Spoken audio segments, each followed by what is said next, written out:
அமரருக்கு வாழ்வு தந்த அருள்முனியே வணக்கம். வருக தேவேந்திரா, வருக. இந்த எளியனின் ஆசிரமத்தை நாடி எங்கே இத்தனை தூரம் வந்திருக்கிறாய்? ஐயனே, அண்டங்கள் அனைத்தையும் அடக்கியாலும் ராவணனை மட்டும் தாங்கள் ஜெயிக்கவில்லை. அதர்மத்தையே ஜெயித்தீர்கள், தர்மத்தை நிலைநாட்டினீர்கள். அவசீலரே, எங்கள் அமர உலகிற்கு தாங்கள் ஒருமுறை வருகை தந்து எங்கள் அனைவரையும் வாழ்த்தி அருள வேண்டும் என்று வணங்கி கேட்டுக் கொள்கிறேன். அகத்தியமா முனிவர் நமது அமராவதி பட்டணத்திற்கு வருகை தரப்போகிறார். அப்படியா? அதற்காக சிறப்பான ஏற்பாடுகளை செய்ய சொல்லி தந்தையார் கட்டளையிட்டிருக்கிறார். உர்வசி, அதிலும் குறிப்பாக அவரை வாழ்த்தும் வகையில் உன் நாட்டியமும் இடம்பெறப் போகிறது. முத்தமிழுக்கும் இலக்கணம் செய்த முனிவர் முன்பு நான் நாட்டியம் ஆடுவதற்கு பெரும் பாக்கியம் செய்திருக்க வேண்டும். உர்வசி, அப்படி என்றால் என் முன்னால் ஆடுவதை நீ பாக்கியமாக கருதவில்லையா? ஆடுவதை மட்டுமா? உங்களை காதலனாக அடைந்ததையே நான் பாக்கியமாக கருதுகிறேனே. நீங்கள் என் இதயத்தில் இருப்பவர், அகத்தியரோ இறைவனாக காட்சியளிப்பவர். அதெல்லாம் உண்மைதான். உர்வசி, உன் பாட்டும் நாட்டியமும் தான் அகத்தியருக்காக நடக்க வேண்டும். உன் பார்வை அத்தனையும் என் பக்கம் தான் இருக்க வேண்டும். யோபாம் புஷ்பம் வேத புஷ்பவான் பிரஜாவான் பசுமான் பவதி சந்திரமாவா அபாம் புஷ்பம் புஷ்பவான் பிரஜாவான் பசுமான் பவதி ஏவம் வேத யோபாமாயதனம் வேத ஆயதனவான் பவதி அக்னிர்வா அபாமாயதனம் ஆயதனவான் பவதி. வருக ஞானியே வருக, அருளே வடிவான அகத்திய பெருமானே வருக, ஆதிசிவனார் நாசி பெற்ற அண்ணலே வருக. மண்ணுலகில் தீயோரை அடித்து நல்லோர்க்கு வாழ்வு தந்த மாபெரும் சீலரே வருக. எவருமே வெல்ல முடியாத ராவணனை வென்று அமர உலகிற்கு பெருமை தேடித் தந்த அமரனுக்கு அமரரே வருக, அமர்க. அமரர் தலைவா, உன் அளவு கடந்த அன்பிற்கு என் உளமார்ந்த நன்றி. அமரு. ஜெயந்தா, நீயும் அமரு.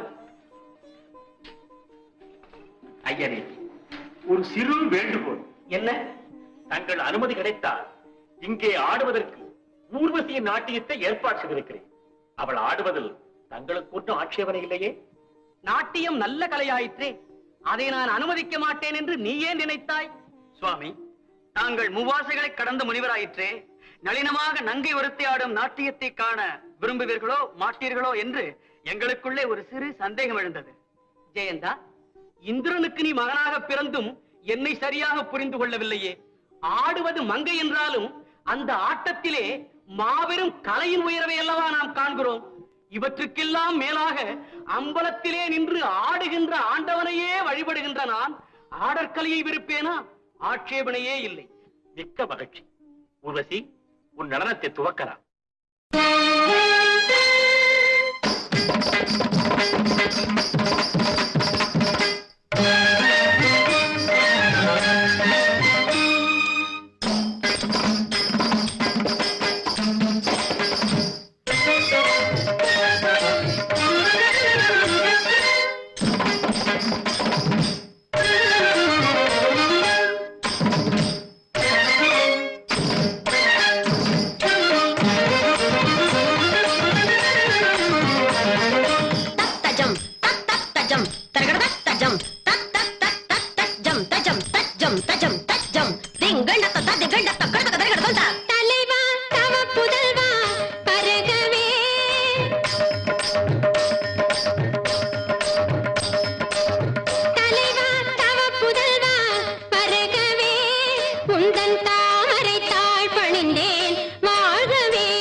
நெடுங்காலமாய்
தரிகட தரிகட தரிகட தரிகடதா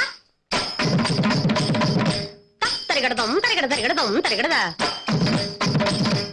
தங்க தத்த ஜண்டு தங்க தத்த ஜண்டு தத்த தங்கட தக்க ஜடுதாம் தங்கடதாம் ஊர்வசி தத்த தரி தத்த தங்க தத்த தங்க தத்த ஜண்டு தத்த ஜண்டு தத்த திக்கு தத்த திக்கு தத்த திக்கு தரிகட தரிகட தரிகட தரிகட தரிகட தரிகட தரிகட தரிகடதா தரிகடதம் தரிகடதம் தரிகடதம்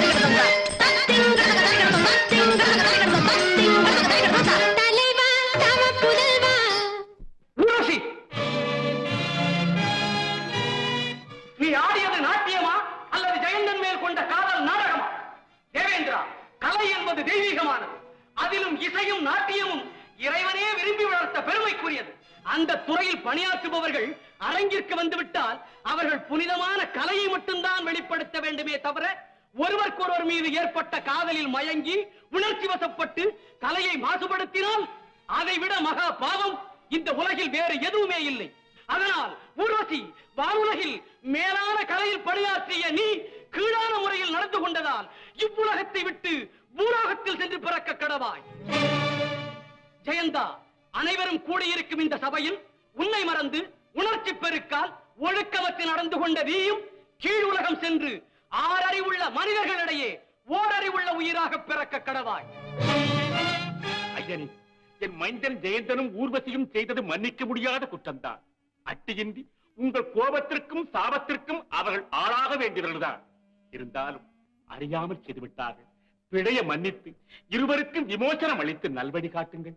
தேவேந்திரா, தவறு செய்தவர்கள் தண்டனையை அனுபவித்தே தீர வேண்டும்.